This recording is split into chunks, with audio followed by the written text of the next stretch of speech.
আমি Bikash Senapati George telegraph main branch থেকে civil construction technology 2012-এ পাস আউট মার্চ এপ্রিল সেশনে। এখন আমি প্রেজেন্ট আবিরা নির্মাণ উদ্যোগ লিমিটেড একটা ডেভেলপার ফার্মে সিনিয়র এক্সিকিউটিভ হিসেবে কাজ করছি। 2009-এ আমি আমাদের জর্জ টেলিগ্রাফের ব্রাঞ্চ যেটা কন্টাইতে যেটা ব্রাঞ্চ আছে সেই ব্রাঞ্চে আমি অটোক্যাড করি সিভিলের। অটোক্যাড 1 ইয়ার করার পর সেখান থেকে আমাদের যিনি প্রিন্সিপাল ছিলেন উনি আমাকে অ্যাডভাইস দিয়েছিলেন যে সিভিল কনস্ট্রাকশন টেকনোলজিটা পারলে আমাদের হেড অফিসের ব্রাঞ্চে আছে ওখান থেকে তাহলে করে নিতে। তো সেইভাবে আমি তার 1 বছরের মধ্যে এখানে যোগাযোগ করে এখানে আমি সিভিল কনস্ট্রাকশন টেকনোলজিটা করলাম।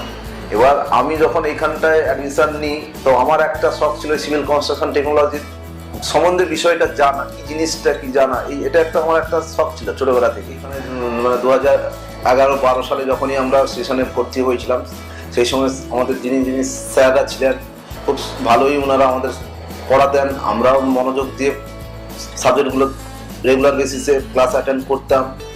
তো আমাদের সিভিলের ল্যাবও ছিল, প্র্যাকটিক্যালি আমাদের কাজও শেখানো হয়েছিল এখান থেকে। মানে সিভিল কনস্ট্রাকশন টেকনোলজি আমরা জর্জ টেলিগ্রাফ থেকে যে কোর্সটা করলাম, যা যা আমরা শিখলাম সেটা আমরা কনস্ট্রাকশন লাইনে ফিল্ডে গিয়ে পুরো 100% আমরা তার ব্যাকআপ পাচ্ছি। তো কোম্পানিগুলোতে আমি আজকে 3টে কোম্পানিতে রানিং অ্যাপ প্রেজেন্ট। এর আগে 2টো কোম্পানি চেঞ্জও করেছি, যেটা 3 নম্বর কোম্পানিতে। 3rd কোম্পানিতে এসে বা আগের কোম্পানিগুলোতে দেখলাম যে সমস্ত সাইটের সমস্ত সুপারভাইজার লেভেলে থাকতো, তাদের থেকে আমরা এই জর্জ টেলিগ্রাফ থেকে সিসিটিভ করে যারা ফিল্ডে কাজ করছে ওদের থেকে অনেকটাই বেটার পজিশনে আমরা থাকতে পারি। বেসিক পার্থক্য হচ্ছে এখানে যেটা আমরা শিখে যেতাম যে বিবিএস বলুন বা এস্টিমেট বলুন, সার্ভিং বলুন, যার সমস্ত মেটেরিয়ালসগুলো আমরা পড়তাম, বিল্ডিংয়ের ড্রয়িং করা থেকে আরম্ভ করে সবই তো হাতে আমরাই নিজেরাই স্যার শিখেছেন, আমরা করেছি।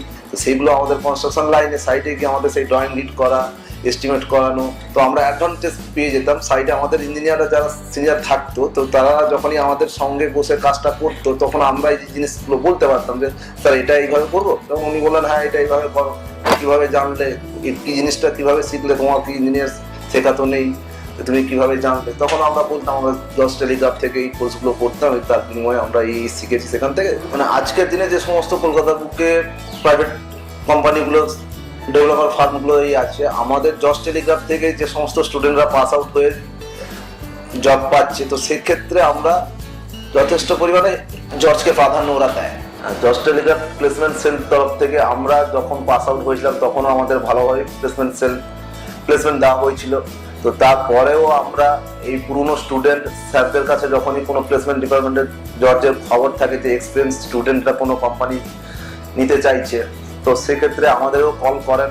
2012 সালে পাস আউট হওয়ার পর তখন যে আমরা হেল্প পেয়েছিলাম প্লেসমেন্ট সেল থেকে, আর 2018 সালের স্টার্টিংয়েও এসে আমরা জর্জ টেলিগ্রাফ থেকে যখনই কোনো খবর থাকে এক্সপিরিয়েন্স স্টুডেন্টকে কোনো কোম্পানিতে সুযোগ আছে, তো সেখানে স্যাররা আমাদের সঙ্গে কন্ট্যাক্ট করেন। তো কন্ট্যাক্ট করে আমরা সেই হেল্পটা এখনও পাই কোম্পানি জবের ক্ষেত্রে। তো এইখানে যেটা আমরা জর্জ টেলিগ্রাফ তরফ থেকে যে প্লেসমেন্ট সেল থেকে যেটা পাচ্ছি আজও, এটা মনে হয় না, আমার মনে হয় না সেটা অন্য কোথাও পাবো বলে এই ব্যাপারটা। আমরা মানে কেরিয়ারের ক্ষেত্রে কেউ যদি যে কোনো স্ট্রিমের যে কোনো স্টুডেন্ট যে কোনো স্ট্রিমের যদি অ্যাডমিশন নেয় জর্জ টেলিগ্রাফের যে কোনো স্টুডেন্ট, তার লক্ষ্যে যদি পৌঁছানোর জন্য যদি সে ধ্যান দেয় ওই সাবজেক্টটার প্রতি, তাহলে আর জর্জ টেলিগ্রাফের যেভাবে আমরা ব্যাকআপটা পাই স্যারদের কাছ থেকে, প্লেসমেন্ট সেলদের তরফ থেকে, তো সেই স্টুডেন্ট সাকসেস হতে বাধ্যই। আমার যে আজকে কেরিয়ারের এই জায়গাটায় যে আমি যে এসে দাঁড়িয়ে আছি তার ক্ষেত্রে জর্জ টেলিগ্রাফ আমার অবদান যথেষ্ট পরিমাণেই আছে আমার প্রতি।